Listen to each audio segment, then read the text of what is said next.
Hey there, welcome to the channel. If you've ever felt like aging brings some unexpected challenges or habits that no one talks about, you're in the right place. Today, we're diving into some things you might be doing without even realizing it. Habits that could be affecting your relationships and well-being. But don't worry, we're not here to judge, we're here to help.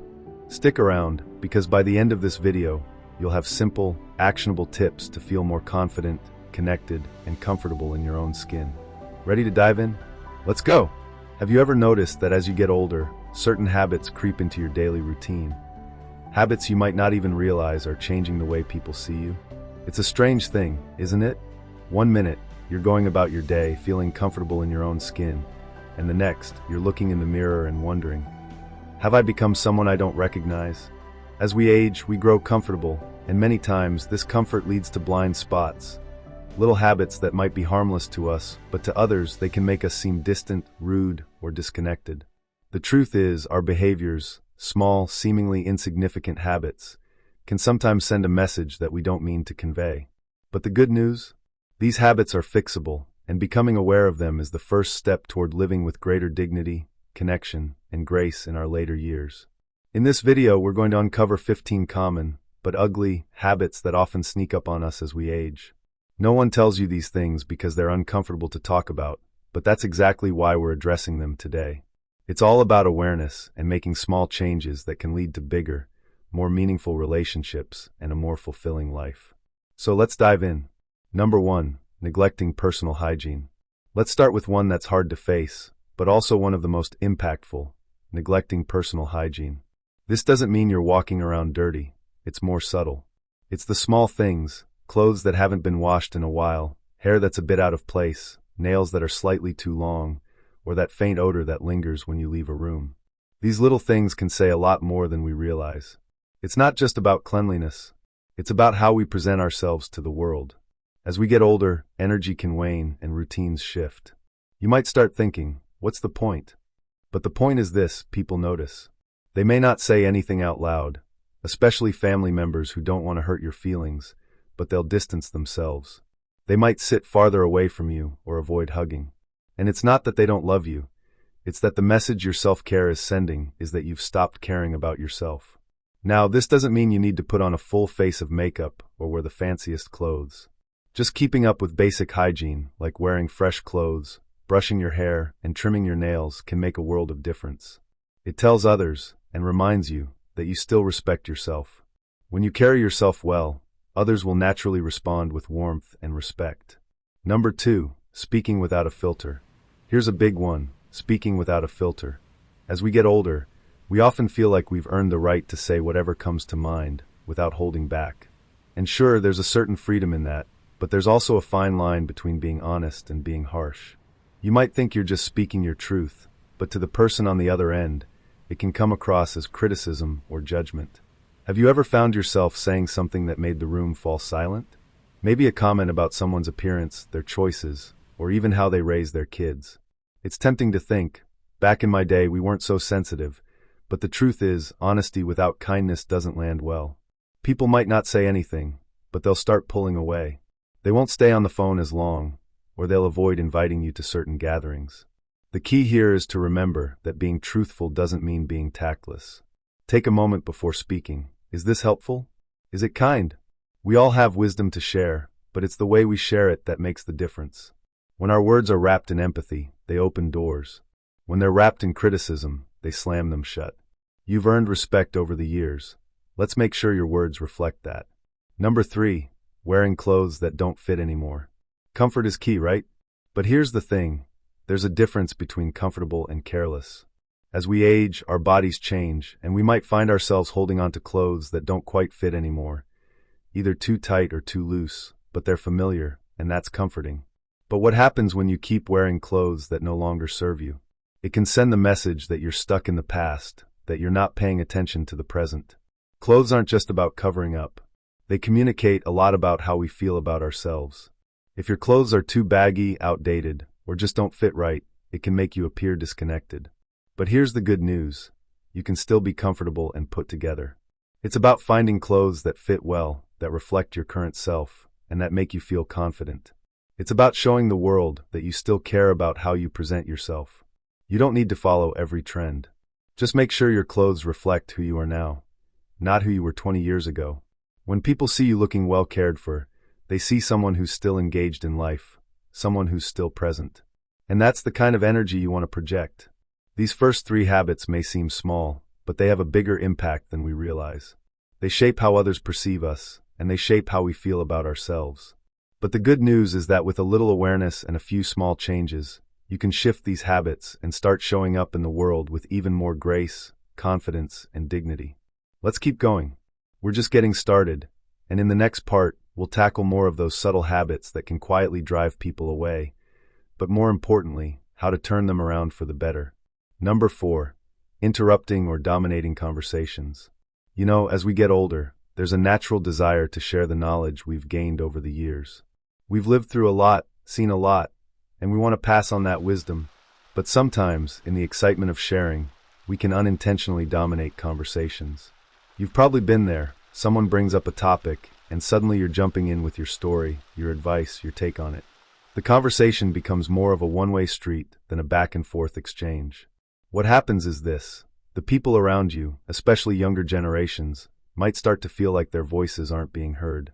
They'll stop sharing their thoughts, or they might even cut the conversation short, not because they don't value your opinions, but because they feel like they're never getting a chance to speak. And the thing is, they won't say anything.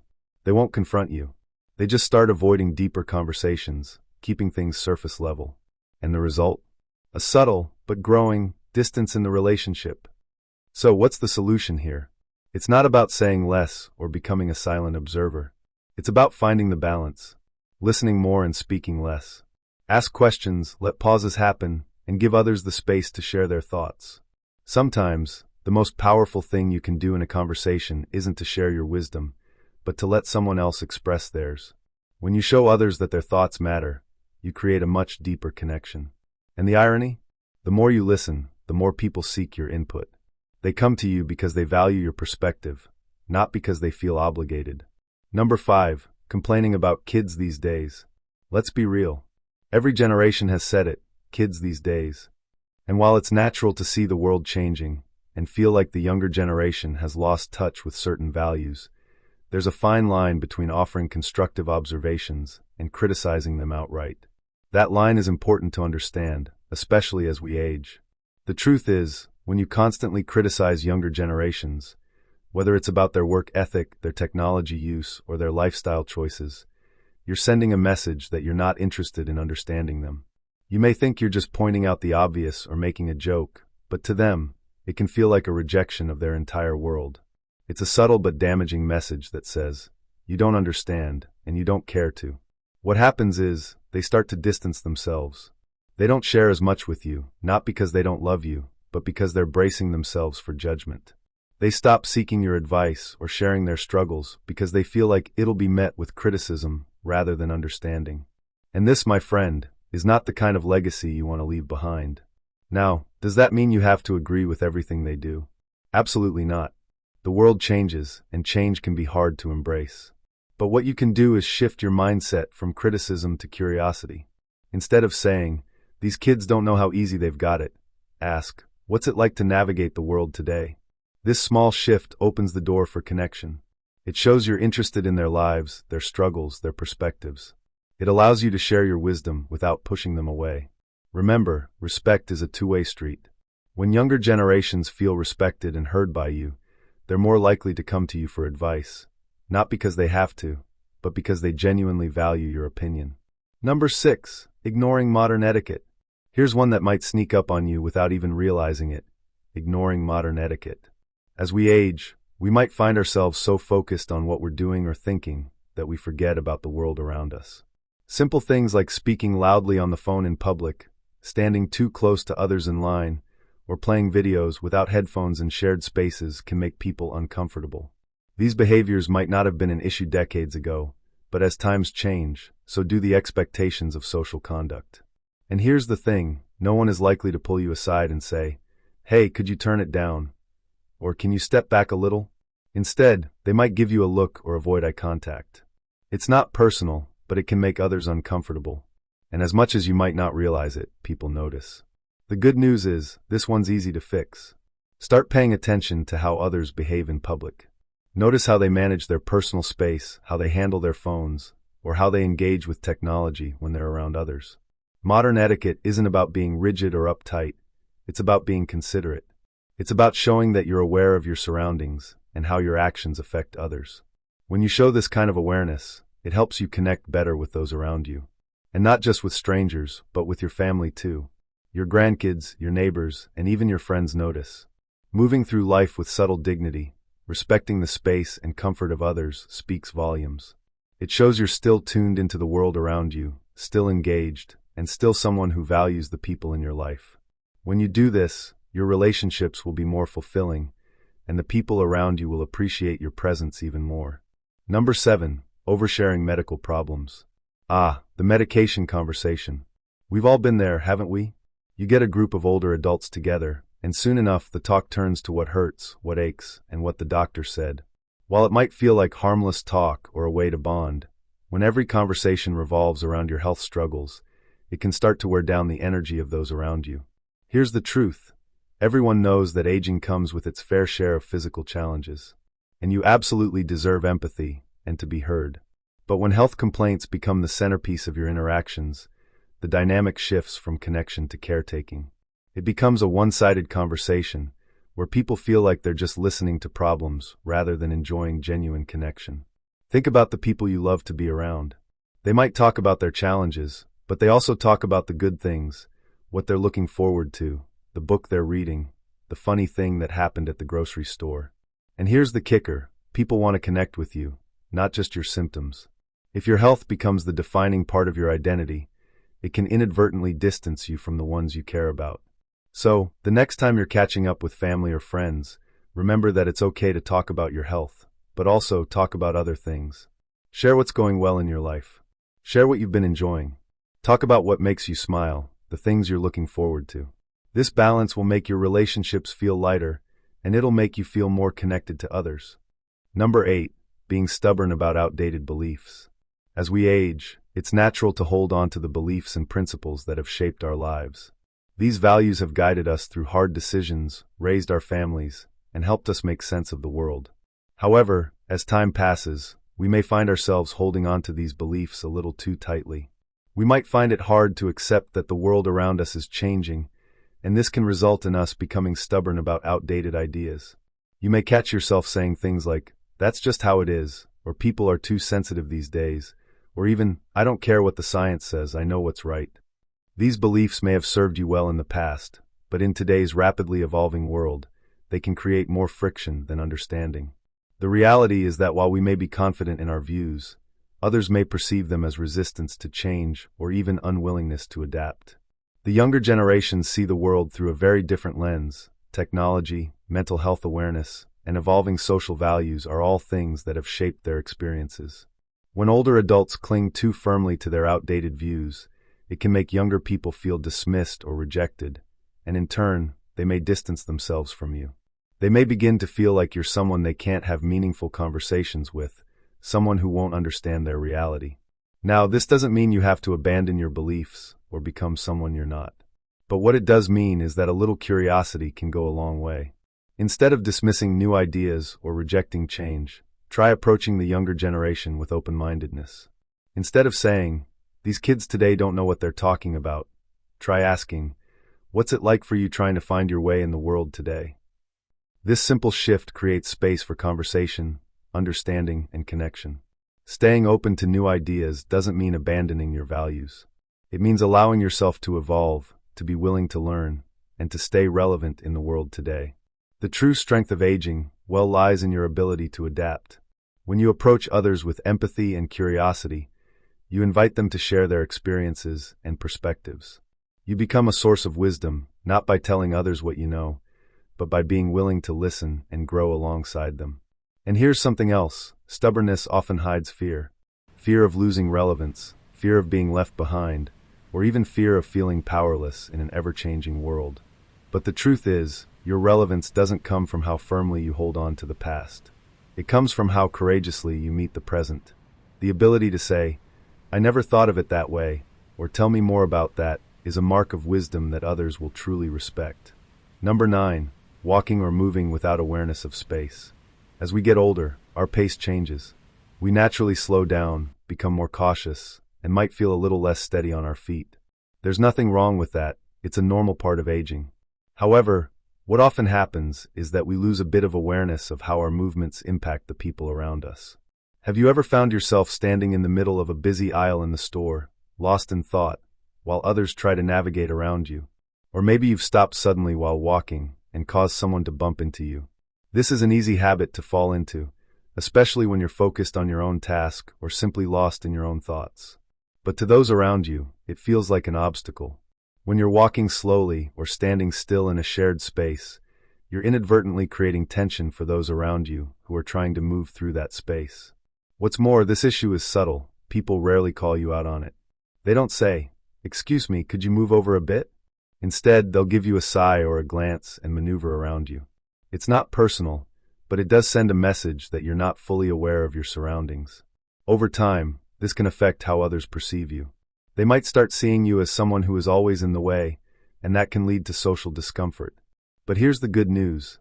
Awareness is something we can easily improve. It's not about moving faster or trying to keep up with the pace of others. It's about simply being mindful of how your actions affect the space around you. When you're walking, consider where you are in relation to other people. When you stop to check your phone or take a moment to read something, take a second to step aside so others can pass. This small act of consideration makes a big difference. It's not just about being courteous in public spaces either. Being mindful of the space around you shows that you're still engaged in the world, still aware of how your presence affects others. And the beauty of it is that it doesn't just benefit strangers. Your family, friends, and neighbors notice this level of care, and it helps deepen your connection with them. They see you as someone who is still fully present and capable, moving through life with dignity and respect for others. Number 10. Making jokes that don't age well. Humor is one of the greatest gifts we can carry into old age. It keeps us light, it makes others comfortable, and it helps ease tension in difficult moments. But as much as humor can be a gift, it can also be a double-edged sword. Some jokes that were once perfectly acceptable in our youth might not sit as well with people today. You might find yourself cracking jokes that you used to laugh at, maybe poking fun at someone's appearance or making sarcastic comments about sensitive issues. You might say, "I'm just kidding," or "I'm just being honest," but sometimes, even when you don't mean harm, your jokes can feel uncomfortable or even disrespectful to others. The key here is that humor has evolved. Younger generations, in particular, are more sensitive to jokes that might target people for things they can't control, like their appearance, lifestyle, or background. What was once funny now feels outdated or even hurtful, and people around you might laugh politely, but they're also quietly distancing themselves from you. This doesn't mean you should stop being funny or stop using humor. What it means is that you should be mindful of the context and the audience. Humor is most powerful when it brings people together, not when it singles them out. So before you make a joke, ask yourself, is this really funny, or is it just poking fun at someone? Humor that is inclusive, self-deprecating, and thoughtful will do wonders for your relationships. It will make others feel good, and it will make you feel good too. And if you want to connect with others, the best humor often comes from laughing at yourself. It shows humility, and it makes others feel safe around you. When people see you can laugh at your own quirks, they relax. They see you as someone who is still relevant, still evolving, and someone who doesn't take life too seriously. And that's a trait people admire, no matter what age you are. Number 11. Acting helpless when you're not. It's natural to need help as we get older. Certain things become more challenging, and it's okay to rely on others for assistance. But there's a fine line between asking for help when you genuinely need it and defaulting to helplessness even when you're capable of doing something yourself. Over time, you may develop the habit of saying things like, "Can you just do it for me?" Or, "I don't know how this works, I'll mess it up." At first, it may feel harmless. Perhaps it's just easier to let someone else handle it. But when these phrases become a routine, it starts to create an imbalance in your relationships. The people around you, especially your family, may start to feel like they're always taking care of you, even when you don't need it. Friends and family members might smile and say, "No problem," but deep down they might start feeling resentment. They love you, but they want to see you still trying, still participating, still engaging in life. And when you act helpless, Even when you can manage on your own, it can feel to them like you're taking advantage of their goodwill. Here's the thing, people admire effort. They want to see you trying. They don't expect perfection, but they do appreciate when you take the initiative, even if it means making a mistake or struggling a little bit. It's about showing up and giving it your best shot. And here's where the magic happens. When you start doing more for yourself, you'll feel empowered. Carrying your own bag, figuring out the remote control, or cooking a new recipe on your own. It may seem like small wins, but these victories build confidence. By reclaiming those little tasks, you remind both yourself and others that you're not done yet. You're still active, still engaged, still learning and growing. It's empowering to take action and do things independently. People will respect you for it, and you'll feel a sense of accomplishment that goes beyond just finishing a task. You're reclaiming your dignity, showing that you still have a voice, still have the ability to act on your own, and that's a powerful thing. Number 12, pretending you're always right. As we get older, we accumulate knowledge. We've been through life's highs and lows, and with that comes wisdom. We've earned our opinions, and it can be easy to assume that our way of thinking is the right way, especially after years of experience. But here's where things can get tricky. When being right becomes more important than listening, connecting, or respecting others' viewpoints, it can push people away. It's easy to fall into the trap of thinking, I've lived through this, so I know what's best. And while it's true that experience brings valuable insights, it's just as important to make space for others' perspectives. When you're constantly correcting someone or insisting that your way is the only way, it can leave others feeling unheard and dismissed. Even if your intentions are good, the message that people get is, I don't want to hear what you have to say because I'm always right. This doesn't mean you need to hide your wisdom or stop offering advice. But there's a difference between sharing your knowledge and dominating a conversation. The key is balance. Let others speak, ask questions, and listen intently. It's not about winning the conversation. It's about fostering connection. People appreciate a wise person, but they also want to feel like their opinions matter. And here's the beautiful part. When you let go of the need to be right, people will come to you more. They will seek your advice, not because you impose it on them, but because you listen first and offer insights when asked. Your wisdom will be more respected when it's shared with humility, and when people know that they can disagree with you without feeling judged. When you focus on being curious rather than being right, you build stronger connections. You become someone who inspires others to think, someone they want to come to, not because you always have the answers, but because your approach is open, respectful, and thoughtful. You can still be a source of guidance without forcing your opinions on others. Number 13, holding on to old grudges. We all know that life is full of ups and downs, and sometimes people hurt us, whether intentionally or unintentionally. In our younger years, we might be quick to forgive, and life moves on. But as we get older, holding on to grudges can become a heavier burden. It's easy to feel justified in holding a grudge, especially when you've been wronged. After all, it's your right to feel hurt, right? But here's the reality. The longer you hold on to that grudge, the more it eats at you. It seeps into your relationships, your health, and your overall happiness. Not forgiving doesn't hurt the person who wronged you. It hurts you. It's like carrying around a heavy suitcase filled with rocks that you don't need to carry. The more you hold on to that anger, the more weight it adds to your heart and mind. And while others may not always notice the quiet resentment you carry, they can feel it in the way you interact with them. They notice the tension, the guardedness, and the unwillingness to truly be present with them. The good news? Forgiveness is a gift you give yourself. It doesn't mean you're excusing bad behavior, nor does it mean you're letting someone off the hook. It simply means you're freeing yourself from the emotional prison you've built. When you forgive, you not only release the other person, but also liberate your own heart. Letting go of grudges opens up space for love, peace, and genuine connection. When you choose forgiveness, you reclaim your happiness and your sense of peace. It's one of the most powerful ways to age gracefully, by living in the present and letting go of the past. Number 14, refusing to embrace technology. Now I get it. Technology can feel overwhelming, especially when it's evolving at such a fast pace. But here's the thing. Refusing to embrace technology can slowly disconnect you from the world around you. Whether it's a smartphone, social media, or even just online banking, refusing to adapt can leave you feeling isolated and out of the loop. While there's no need to become an expert overnight, staying open to new tools and technologies can greatly enhance your life. Social connections are vital to our well-being, and technology makes it easier than ever to stay connected. Imagine being able to video chat with your children or grandchildren, even if they live across the country. Imagine being able to manage your health appointments online or research new hobbies that excite you. The possibilities are endless. And technology doesn't have to be complicated. With a little patience and some guidance, you can start using it to your advantage. It's not about replacing face-to-face interactions, but enhancing them. Being open to technology allows you to remain engaged with the world and stay connected to loved ones in meaningful ways. Instead of feeling left behind, you can feel empowered and independent.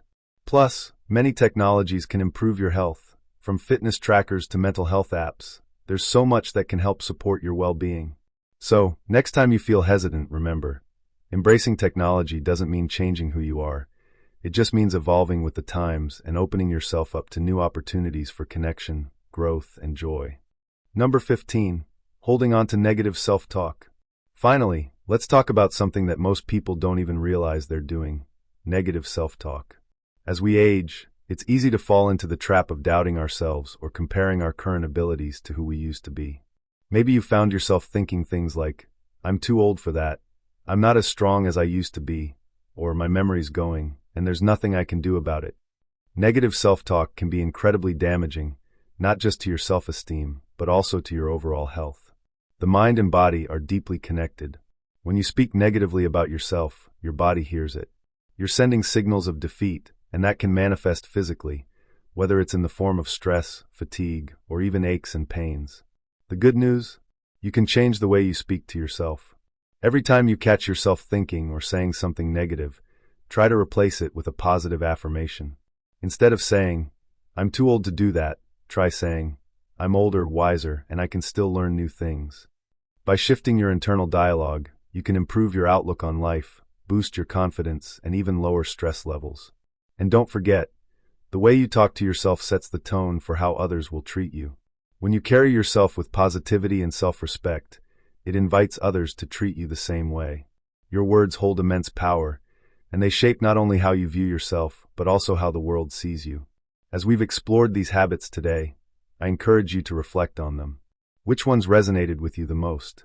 Which ones do you feel ready to adjust or change? The truth is, we all have habits that could use a little fine-tuning, and that's okay. Self-awareness is the first step toward growth, and it's never too late to start making positive changes. Remember, aging doesn't mean we have to settle for less. It doesn't mean we lose our sense of self or become disconnected from the world. Instead, aging is an opportunity to continue growing, learning, and improving the way we live our lives. Small changes in how we communicate, how we carry ourselves, and how we interact with others can make a huge impact on our relationships and on how we experience our own lives. So take a moment today to reflect on these habits and think about which ones you might want to work on. It's not about being perfect, it's about being present, engaged, and open to change. When you start showing up for yourself in new ways, you'll be amazed at how much more fulfilling and connected your life can be. Thank you for watching, and I'd love to hear your thoughts. Share your experiences or any habits you're planning to work on in the comments below. If you found this video helpful, be sure to like, subscribe, and turn on the notifications so you never miss more tips on aging gracefully. Here's to growing older with grace, dignity, and the courage to embrace change at every stage of life.